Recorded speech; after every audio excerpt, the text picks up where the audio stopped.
my wife apparently is like super into that movie. She just really loves the idea of the Silver Surfer for some reason. The Silver Surfer and the new Fantastic Four is a woman, so. She's weirdly not as excited about that one. How about that? Oh, poor Joe. Hello and welcome to May the Review Be With You with Nick and Joe. I'm Joe.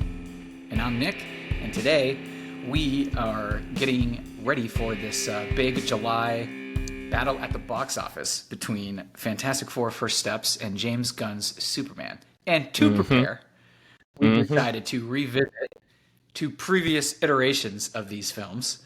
That would be 1978 Superman the movie and the 2005 Fantastic Four film. So we just both recently rewatched these films, and we're excited to kind of talk about both of those, and of course things to look forward to in these new iterations that are coming out next month. It's gonna be crazy. And yeah, Joe, thoughts? How you doing? Dude, I'm so hyped for July. I freaking can't wait. If you've been listening to this show, then you know that we're both simps for the superhero genre. Despite what our podcast name is, I feel like I almost simp more hard for either a DC or a Marvel movie. And we're getting two of like the backbones of those franchises, you know? Hence why we're interested in talking about this what I'm calling, you know, this meta battle between superheroes at the box office, right? Like, you got Fantastic Four First Steps, you've got Superman, but like what I find like so fascinating about this, Nick, is so Marvel is in a precarious place right now, right? Marvel is in this spot where it was this juggernaut at the box office, right? Like, not only was it like killing DC at the box office, it was killing everybody at the box office, right? Endgame happened, it was at this peak, and then the pandemic happened and everything was chaos, right? And since then, it feels like there hasn't been like a Marvel movie that's just dominated the box office, right? And there's been this question: are superheroes done at the box office? Well, Thunderbolts came out, and it feels like by at least superhero fans, that was well received. But it did not do gangbusters at the box office, right? So it's still a bit of a question. Is it over for superheroes? Is Marvel's like claim to the throne over? So here we are in July. Can Marvel reclaim that throne? Or can DC, starting out its universe yet again with Marvel Guardians of the Galaxy darling James Gunn at the helm, take over and have a new superhero king ruling the box office? Or is it truly over for both of these franchises and we are entering a new age of cinema? I don't know. I am really excited about these films though, Nick, and I am really excited about everything that's happening on the business side of this, right? Yeah, this is... Man, you just summed it up perfectly. So, James Gunn's Superman, I have to imagine, is going to be just bigger than the Fantastic Four and the next phase of what the MCU is doing. Because it's Superman. The IP itself is just gigantic, right? Fantastic Four has its place, and the Fantastic Four are awesome, but Superman is, of course, Superman. And this is the beginning of the new DC, so I think people are going to be way more intrigued on what James Gunn's DC actually looks like, right? This is the first real test for him and for them. And of course, like, Marvel's like had a couple still fun movies here in this phase. Thunderbolts was probably the best thing they've done in a while. It was fantastic. But like you said, not a gangbuster box office hit. So where does that leave Fantastic Four? Fantastic Four is a lot more well known. This is now the third time they're making this franchise. People know Fantastic Four. I think that casting is really excellent. I think that helps get people in. There was a little bit of a after credit scene in Thunderbolts to get us ready for this film in Fantastic Four, which we always love when Marvel does that properly. So I think Fantastic Four probably does better than Thunderbolts. Does it beat Superman? I think it's going to be tough. But movie-wise, which one's going to be better? Either way, today we're talking about the OGs, if you will. And really excited to kind of dive in there. Um, Joe, is there anything you want to add before we get into 1978 Superman? Yeah, absolutely. I mean, I guess just to put more like drama into this battle, right? Of the box office, these two titans, right? I think what's so fascinating about it is like what I mentioned earlier. It's like it's back to these basics, right? I mean, you have the Fantastic Four that are considered Marvel's first family, right? And then you have Superman, as you were bringing up, right? Who comes with all this lore and mythos. He's the man of tomorrow, right? When you think of like flagship DC, it's Big Blue, right? It's him. It's Superman, Man of Steel. And yeah, I can't think of a better way for Marvel and DC to like duke out this like battle for supremacy at the box office. I mean, like not only like has DC, tried to capture some of Marvel's magic by, taking James Gunn. James Gunn's taken some of the visual effects teams from Marvel over to DC to help him work on Superman as well. So like there's a lot of like almost bad blood here. Maybe bad blood's a little too dramatic, but like you get what I'm going for here, right? Like there's a lot of, I don't know, is incest too weird? Yes. But There's there's a lot anticipation. There's anticipation. there's a lot of anticipation. There's a lot of I guess some team grabbing, right? Some talent grabbing from DC over into Marvel, and I don't know. I'm super hyped. I will say though, Nick, you did hurt my heart when you said Fantastic Four 2005 because I just realized that movie is 20 years old, and I remember when that movie came out. Yeah, but you know what? Like, it's actually my first thought while watching was like, this still holds up and is actually really, really, really well done. It's a really good superhero movie. I'm not gonna go that far when we review it. But I will say it is way better than I remembered. Yeah. It is way better. Well, and also like I think I was still remembering the most recent Fantastic Four film, which was atrocious. So That is a bad movie. when you go into the original Fantastic Four and you're thinking of the remake, you're immediately surprised at how well they did comparatively. For sure. I do want to talk more about Fantastic Four, but it does feel like we should start with the granddaddy of them all, Yes. the original superhero at the box office. Yes. We're talking about 1978's Superman, the movie starring Christopher Reeves and Gene Hackman as Lex Luthor. I forgot Marlon Brando's in this movie, and he's like billed as like one of like the principal stars, but like he's in the movie for like maybe 15 minutes before he checks out, Right. and then his we voice get his shows voice up a couple later. Yeah, his voice a couple times later. Yeah. Yeah, like the movie, like I don't want to say it made a big deal about him being in it, but like you see Marlon Brando's name, you're like, oh crap, I didn't remember he was in this movie, huh?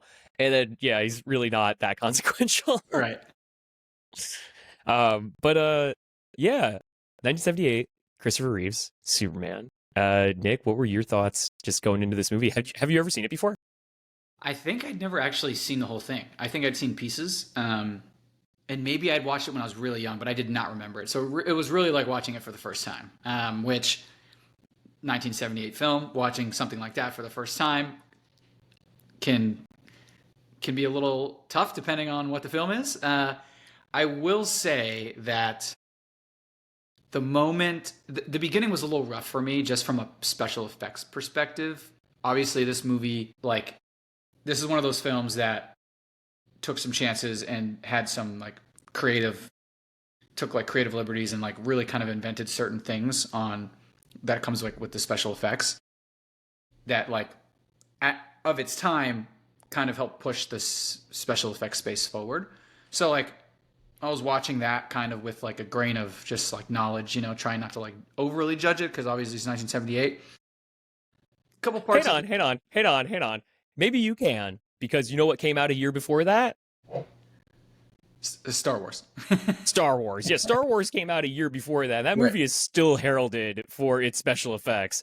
Freaking 2001 Space Odyssey came out like, what, 10 years before that? So maybe you can. Yeah, that's a good point. I guess I can. But it more has to do with like the speedster scene at the beginning where like, the young Clark Kent is running next to the train. That was not a good speedster scene. That was all right. Yeah, let's talk about that. Do you think someone told Christopher Reeves to run like you've never ran before? Like run like you don't know what to do with your arm. What was that? That was such a Well, strange choice. technically that wasn't Christopher Reeves yet. So because Oh, it, that's true. Yeah, we still have teenage Clark it Kent was at this point. teenage My Clark bad. Kent, that was so awkward and not very well done. And also at the very beginning when it opens, right, and we're on Krypton, um, immediately you can tell it's like a built small scale set that they're filming close up. So I was a bit more forgiving with this one. And it, And I will say I agree with you. Like you can tell it's a built set. However, I actually really loved all of like the design language of Krypton. yeah, Um, I thought it looked really, I thought it looked awesome, like from like a 70s sci-fi standpoint, you agreed. know? Yeah, you have to watch it from that perspective. And Yeah. I agree with you. It did look really awesome, but it was a little it's a little jarring that you can tell immediately. You know, like granted, it's 1978. There really isn't they weren't going to build this whole set, right? Like in for real in 1978, although they could have because there was films that earlier did. So they maybe took some I don't know, cut corners is the right word. Maybe they just didn't have the budget for doing that. I don't. Anyway, They blew it all on Brando and they Hackman. blew it all on Brando and Gene, yeah. Uh, but so like the beginning, kind of like there's those moments where you're like, I can tell that they did this, or like the speedster scene looks terrible. The acting not very great at the beginning, but the cool part about this film is once the second Christopher Reeves enters the screen, to me the whole movie changes. The dude is a legend, and he's a movie star. He's an absolute movie star. Yeah. You can tell that the movie, the vibe of the whole feeling of the movie changes. The acting infinitely gets better the second Christopher Reeves is there, and he is Clark Kent, and he is Superman, and he plays it so well, and it's super believable. So, um, and from that point on, I really enjoyed it. I thought it really actually still holds up pretty well.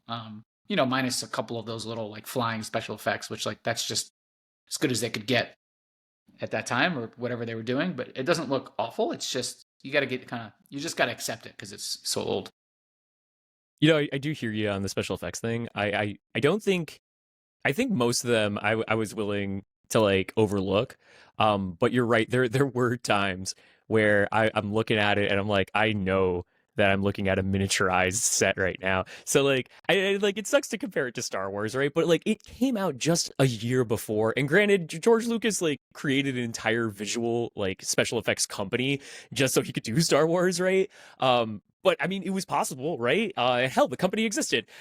So it's the climax when the fault line has broken and the earthquake is happening and the dam of the flood has broken and you're watching all the rocks tumble and the water like break loose, right?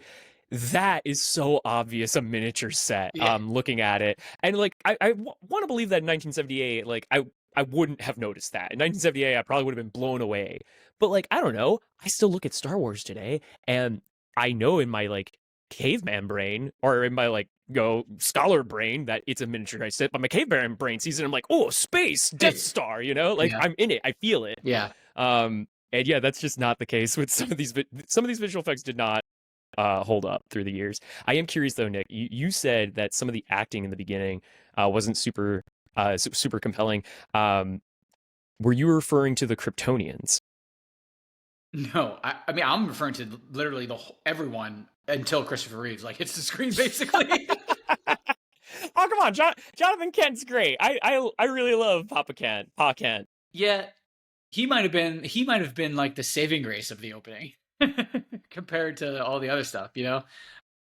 I will say, Mom, Pa Kent. All right, so Martha comes off as a little insane in the beginning of this movie where Yeah, baby Kal-El shows up yeah, and she's like, it's ours, and like Jonathan's being pretty rational about it. He's like, we gotta figure out where this baby came from. It's not our baby. you're right. And she's like, no, he's our baby. Yeah, Like, Martha should talk to someone. yeah. She's clearly hurting. Oh man, yeah. And then they have like the what I don't know how old the the 4-year-old Clark Kent lift up the car or the truck, and then the dad's like, actually, we could use the help on the farm. Yeah, he's sold after that. So funny. My man's rational. Yeah, yeah, of course. Yeah, just put the 4-year-old to work. We'll break all child labor laws here. It was Kansas was a different time in the Yeah. 70s. But yeah, I Um, don't know. Like just the acting falls short for sure before that. But and the movie really just it flips a script when Reeves hits the screen. Um, well, I mean, there's also, I mean, you mentioned that you feel like the movie really starts once Reeves hits the screen, and I think in a technical way that's like very true because like the first hour and like 15 minutes of the movie is just prologue, right? It's everything about Krypton, it's everything about young Clark Kent leading up to him going to the Fortress of Solitude. I mean, the three act structure is like really like evident in this movie, but that prologue, that first act is really long. And it doesn't really feel like the movie starts until that second act, really, when we have him trying to figure out how to be Superman, right? In his new life in Metropolis. for sure, for sure. Which I thought that Clark Kent and Superman, and then of course with Lois Lane, really great on Margot Kidder, by the way. Margot Kidder. Thank you. Great Yeah. on screen chemistry for those two. Um, I love her portrayal as Lois Lane. I mean this in the most positive way possible. I love how bitchy she is. It's great. She's yeah, so awesome. she's super She sassy. just cracks me up. Yeah, super Super sassy. She sassy. she cracks me up, man. Yeah, it's really cool to watch this film. Gearing up for James Gunn's Superman in a month because I I feel like with James Gunn being the nerd that he is, there's going to be some callbacks to this specific one, and potentially Oh, I mean, there already is, right? Like you're the music guy. So we have oh my gosh. Help me out. The score of this movie, famous. He does them all. John John Williams. John Williams. Yep, John Williams does the score of this movie, and the legendary Superman score.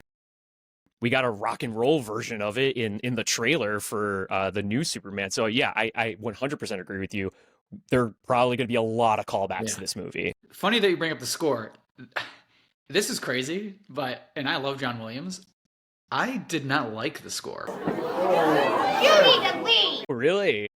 There's something about the score for this 1978 Superman movie that like doesn't fit. It it feels like too cartoony. The score to me, it's so weird. I can't even put my finger on it. It just feels like it's like overly cartoony for the live action film that we're watching. It I mean, that might you might really be onto something there because that might be really reflective of like how people viewed comics back then, right? As not being very realistic, right? And like maybe that score that you're talking about, like that whimsical. I'm thinking specifically of like when him and Lois are like flying, right? That feels like a little cartoony. And I guess some other things too, like Gene Hackman himself, like feels like a Saturday morning cartoon villain the entire right. time. And then his sidekick Otis is just such a complete dummy. Like, Yeah. it's very cartoony, Like, Do you think we get a 2025 version of Otis? I kind of hope so because he's such good comic relief. Maybe not as stupid because it's like he's almost too dumb to be like this Right. billionaire bad guy's sidekick. But yeah, the score just like really the whole time I was like, man, I'm not loving this, which is crazy because I don't think I've ever said that about John Williams' score before, but here we are. But yeah, maybe it's just sign of the times, kind of like you thought, right? Back then, people didn't have the same, they were thinking more of the unrealistic comic thing rather than like trying to accept the live action part of this and make it like real, in our world. So very interesting. But I think there is like a and maybe this like speaks to like the overall mythos or attraction like around Superman that it feels like this movie like tries to capture that the idea of a Superman existing does feel fantastical, right? And I think they really capitalize on that in two scenes. The first being Lois and Clark's flight, their date night in the sky. Which as far as effects go, it doesn't look super fantastic, but like I still love that scene. It's a great scene. it's still fun for sure. It's still fun. And then of course the end where he's still experimenting with his powers and decides he's going to reverse time in a very comical way. Yo. But it almost fits the cartoonish logic of the movie, right? Yes. So yeah, you have like these two different like fantastical scenes, and Superman is this character of not like insane power, or like, of power greater than our own, but like he's a limitless character, right? Yeah. Like there are no boundaries Right. for Superman. And the movie ends up being a secret superhero time travel film. Because I wasn't Okay, expecting it. Which we should have drafted this in our time travel draft, which we'll pin that card to the video. I so knew you know this the was hell gonna we're come up. I absolutely knew this was gonna come up. Yeah. So for our second time travel draft, we're gonna have to put this in the pool. I don't know if anyone's gonna pick it, but we have to. It was neglected. It's in the crazy that first this ends one. up being a secret superhero time travel film. Fits two categories that we have in our Yeah, time travel. fits two categories. Unbelievable. Outrageous. Absolutely outrageous.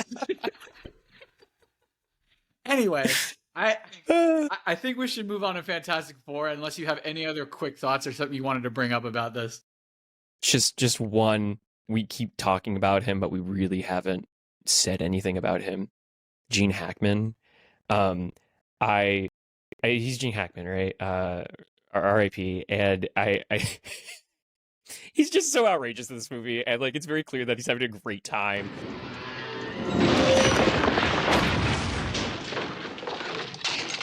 It's open. Come in. I have nothing more to say than just that. I loved every second he was on screen. I love that he's just like, he's so proud to be a criminal, like, and he just like lets everybody knows that he's this great criminal, even though he's just been arrested. Like, And yeah, like I love it. He's inside the jail, and Superman brought him there, and he's like, Lex Luthor, I'm the greatest criminal alive. Except I've been captured. Right, he's just owning up to it. He's just like, yeah, it's me. Yeah, it's fantastic. I love his stupid lair. It's too comic booky. I think that's it's comic booky, right? Like you think of the past Lex Luthors we've had, and it's like nothing like very serious, very opposite. So yeah, it'll be cool to see what James Gunn's Superman and what James Gunn's Lex Luthor are. That is Nicholas Hoult. Yes, I'm excited. He's awesome. Yeah, this feels like, I think this will be his biggest movie. I've really enjoyed him in what I've seen. I've only ever seen him be a principal actor one time, and that was oh my god, what was it? Juror number 2 or Juror number 3? It's something like that. Which kind of felt like it was 12 Angry Men again, but he was pretty good in that movie. I'm excited to see him get a starring role. Yeah, well, he also, I mean, in X-Men, you know, he plays Beast too, which like he has a lot of screen time, camera time. Yeah, a lot of camera time. And I always remember him specifically from Mad Max. What a lovely day! He's awesome in that film too. Not as much screen time, but anyway, yeah. But it'll be cool to see him in this, playing like, you know, basically the main villain here. So we'll see. After, just as a closing thought here on Superman, how'd you feel when the movie was over? Just as far as like Superman, how'd you feel about the character? How'd you feel about it as a movie for the time? I think for the time it was, I think it was solid. I think it was great. Really, definitely took some chances with like what they were doing effects wise. It's not one of those older films that I am gonna rush to rewatch, though. You know, like I probably will never watch it again. Like, it's good. It was cool. It was enjoyable. I'm glad I saw it. It's important for like the history of DC and the history of Superman and the history of film and cinema, right? Like, but it's not. It's not so groundbreaking to me that I'm going to like revisit it later, right? Yeah. Like, it's important for the progression of superhero films and all of that, but it's not something that needs to be. I don't think it needs. I don't think it deserves like insane praise. You wouldn't put it in a top 5 superhero film list, Right? Not at all. Not even close. I think you give it some good kudos though in like paving the way for superhero movies. I will say, like, I would love to know what the sales of Superman comics were prior to this movie versus after. Superman to this day remains the most sold comic book in the entire world, which is insane considering its long runtime, right? What I'm trying to say is this character is just very important to a lot of people. This movie obviously made Superman accessible even more so than the comics did. So it's easy to see how this character has become so beloved over the years, and I think the movie did do a good job. While the movie is flawed itself, I think it's very good to Superman. Christopher Reeves lives up to the Man of Steel. Yeah. Love that. That's a great synopsis. Let's go to the first family. Fantastic Four. First family of Marvel. Give me your Give me your initial thoughts on the 2005 Fantastic Four. All right, I'm gonna keep this as brief as I can.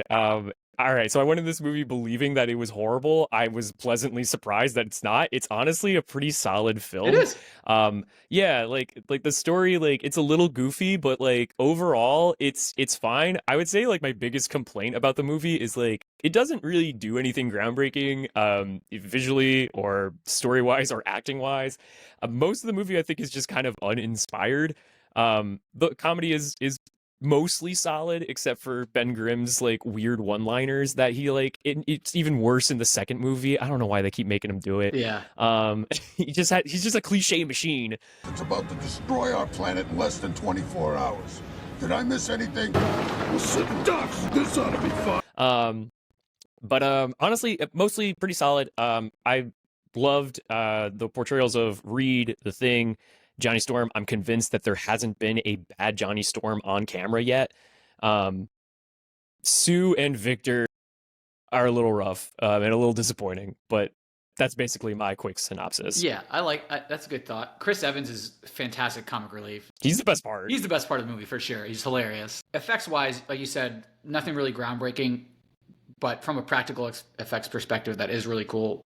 Ben Grimm, the Thing, they basically, it was like a prosthetic he was wearing. The whole, like, he's essentially in this like suit that they created, and then they touched it up with digital effects. So that's why I think that really shows, and that's a really cool thing.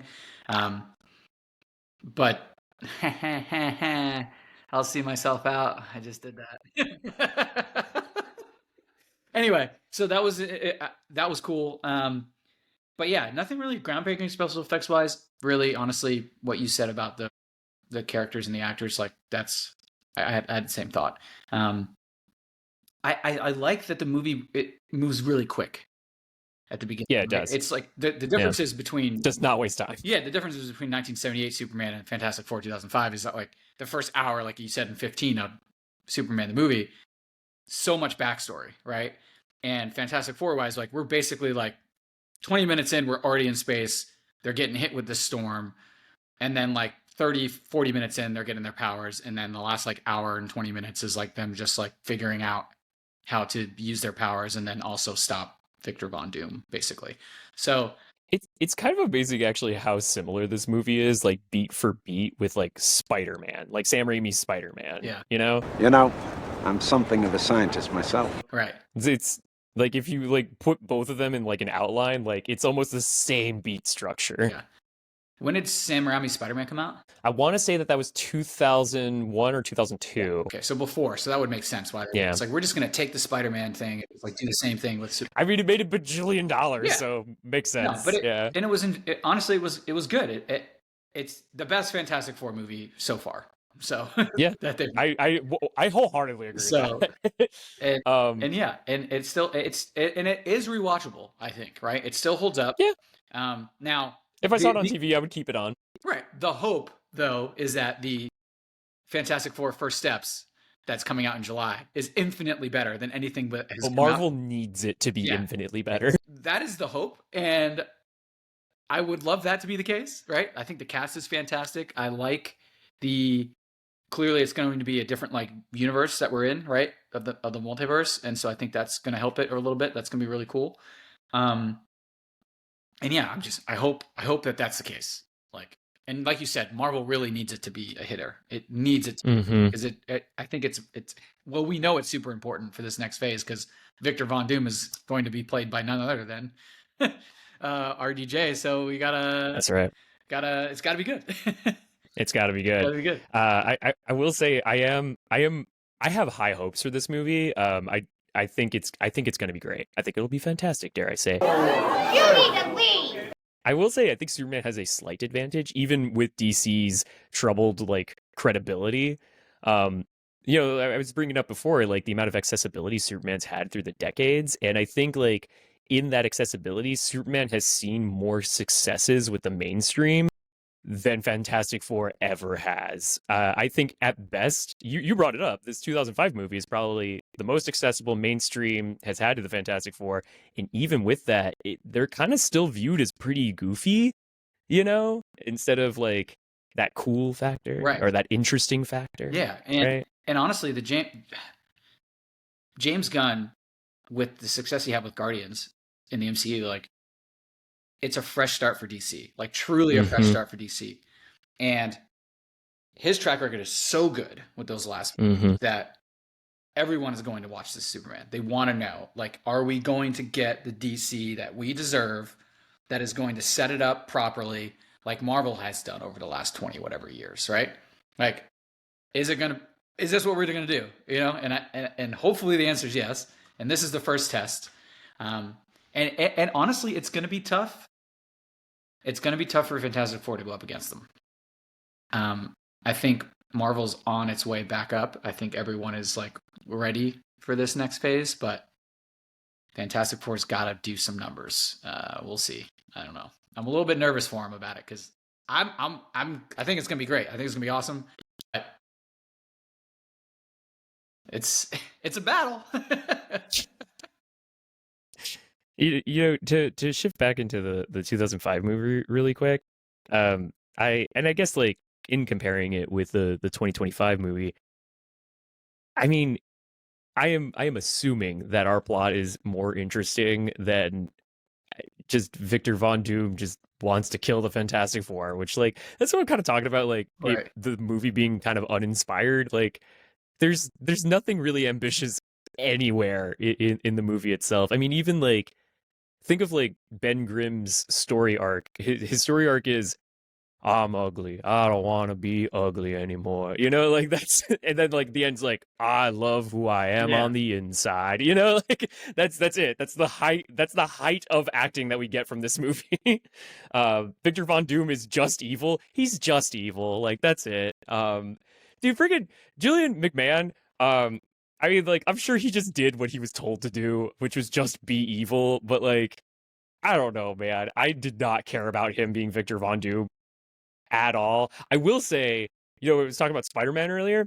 Dude, talk about beat for beat. He's just an iteration of William Dafoe's Green Goblin. Rich scientist, goes crazy, wants to kill the hero, you know? You know, I'm something of a scientist myself. That's how they're written in the comics, Joe. No, that's the worst part. Victor Von Doom is like the most interesting Marvel comic character when done properly. He's awesome. He's hilarious. He can be hilarious. He can be menacing. He's great. And like this character was I'm just bad. Well, I'm just bad. That's probably why they cast Robert Downey Jr. so that we can get all of those things you just mentioned properly. We'll see. Yeah. Hopefully it doesn't. Well, that's still. We're not going to talk about that. But that is such a. Just you know what I think? That's a move. What do you think? All right. This is another Joe Hail Mary. I think RDJ is obviously going to be Doctor Doom. They told us as much, but like, I think he's going to be Doctor Doom just as far as like these movies go, right? Avengers Doomsday, Avengers Secret Wars. I do think that there is like another Doctor Doom in play. I don't know who. I have literally no reason to think this, but I can't believe that RDJ will continue to be Doctor Doom in the future, and like I can't believe that Marvel, if they have plans beyond Secret Wars, which I assume they do, I can't believe that they would be ready and done with Doctor Doom so fast. So my hope is that RDJ, similarly to, oh my God, what's his name? Jim from The Office, John Krasinski. Similarly to John Krasinski playing Mr. Fantastic in like one movie, that there is another Doom in play at some point down the road. Interesting. Yeah. Interesting. Just a thought. We'll see. Speaking of Fantastic Four stuff, you know, the cameo in Fantastic Four 2005. We're talking about Stan Lee. We're talking about Stan Lee, baby. Stan Lee I forgot. Yeah, I that was completely great. forgot he had a cameo in it. It was so nice to see him. It is nice to see him. This is so cool. Although I will say, like, this cameo way better than his cameo in Fantastic Four 2, Rise of the Silver Surfer, where he can't get into the wedding and they're kicking him out. Why are we being mean to Stanley? Don't be mean to Stanley. I don't like seeing that. Did you like watch the Silver Surfer right after this? Like, I did. My wife actually was like, my wife apparently is like super into that movie. She just really loves the idea of the Silver Surfer for some reason. I don't know. Maybe it's because a naked guy on a board. I have no idea. Well, but she loves the Silver Surfer. Well, the Silver Surfer in the new Fantastic Four is a woman, so. She's weirdly not as excited about that one. How about that? Oh, poor Joe. All right, we're getting off. We're getting out of whack here. What else? Anything else? Like I don't have much else on the Fantastic Four film from 2020 or 2005. Solid, fun. That should tell you a lot, considering how much we talked about Superman. Right. Well, no, it's just, it was fun. It was cool. It's the best one they've made. Hopefully, this one in July kicks its ass because it's honestly it shouldn't take much. So, it should not take much. Like we'll see. I guess just on some final notes, I hope that I know it's tough, but I hope that the entire cast, the whole foursome, right? I hope that they all get like good character arcs, that they're all actually interesting. I hope that Sue is more than just the girl, Yeah. I hope Ben is more than just I'm ugly, but on the inside I'm beautiful, Yeah, like it already looks like it's gonna be more than that. I will say watching the Human Torch in the original movie is just always fun. If you were picking the better film between these movies, what would you say? Fantastic Four. It's funny, I would say Superman. I will give you that I would probably watch Fantastic Four sooner than I would watch Superman, but it's only because I could watch it with my brain sleeping. Yeah. Like I don't have to think about it. I could just throw it on. Right. Yeah. I think Superman is the more ambitious movie, even if it's way slower in pace. And I would sooner watch Fantastic Four again. I think it's probably the better film. That's fair. It's just Superman the movie was a little tough. It is, yeah. It's definitely not for everybody these days with our quick ADHD. It's long, and that beginning. Get me out of there. That beginning is slow. Yeah, it is. But Fantastic Four is a more fun time. Yeah. It's way more fun. So, please let us know if you've watched these two movies recently. Let us know what you think. Let us know what you're excited about for James Gunn's Superman and for Fantastic Four First Steps. That's coming out next month. In the meantime, coming up on the podcast, we are continuing our time travel draft. The next film is going to be Arrival. This is Joe's pick. So we're talking about Arrival. Past that, The Old Guard 2 comes out on Netflix first week of July. So we're going to be talking about that. And then after that, of course, Superman. James Gunn's Superman comes out. And we'll be discussing that in the middle of July. And hit that subscribe button. Throw us a comment. Follow us on Threads where we're talking about everything that's streaming in between. And until next time, my friends. May the review be with you. Peace.